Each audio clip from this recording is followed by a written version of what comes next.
I'd like to read a story to you today. It's called Amazing Grace, and it was written by Mary Hoffman.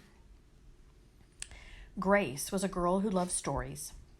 She didn't mind if they were read to her, or told to her, or made up in her own head. She didn't care if they were in books, or movies, or out of Nana's long memory. Grace just loved stories.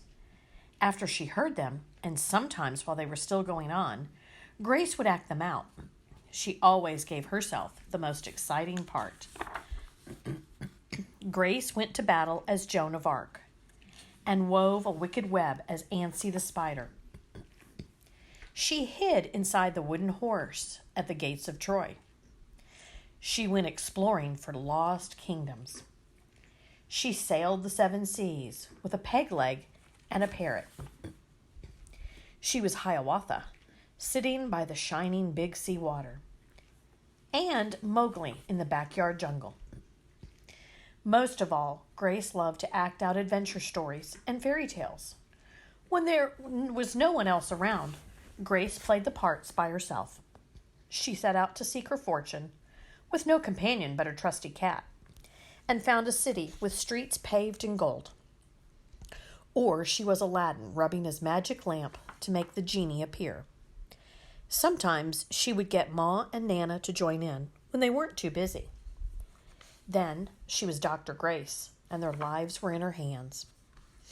One day, Grace's teacher said they would do the play Peter Pan. Grace knew who she wanted to be. When she raised her hand, Raj said, "You can't be Peter. That's a boy's name." But Grace kept her hand up. "You can't be Peter Pan," whispered Natalie. "He isn't black." But Grace kept her hand up. "All right," said the teacher. "Lots of you want to be Peter Pan, so we'll have auditions next week to choose the parts." She gave them the words to learn. When Grace got home, she seemed sad. "What's the matter?" asked Ma. "Raj says I can't be Peter Pan because I'm a girl." "Well, that shows you what Raj knows," said Ma. "A girl can be Peter Pan if she wants to." Grace cheered up, and then later she remembered something else. "Natalie says I can't be Peter Pan because I'm black," she said.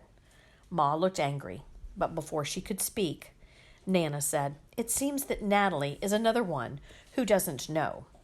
You can be anything you want, Grace, if you put your mind to it." On Saturday, Nana told Grace they were going out. In the afternoon, they caught a bus and a train into town. Nana took Grace to a grand theater. The sign outside read, "Rosalie Wilkins in Romeo and Juliet," in sparkling lights. "Are we going to the ballet?" Nana asked Grace. "We are, honey. But first, I want you to look at this picture." Grace looked up and saw a beautiful ballerina in a tutu. Above the dancer, it said, "Stunning New Juliet." "This one is little Rosalie from back home in Trinidad," said Nana. "Her granny and me, we grew up together on the island. She's always asking me if I want tickets to see Rosalie dance. So this time I said yes." After the ballet, Grace played the part of Juliet, dancing around in her room in her imaginary tutu.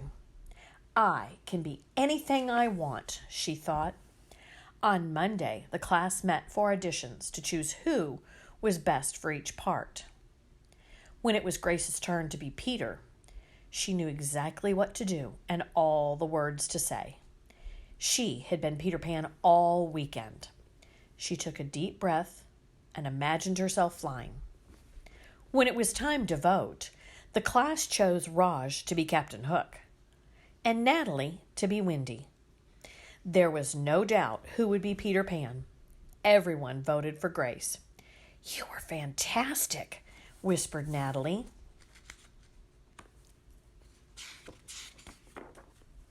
The play was a big success, and Grace was an amazing Peter Pan. After it was all over, she said, "I feel as if I could fly all the way home." "You probably could," said Ma.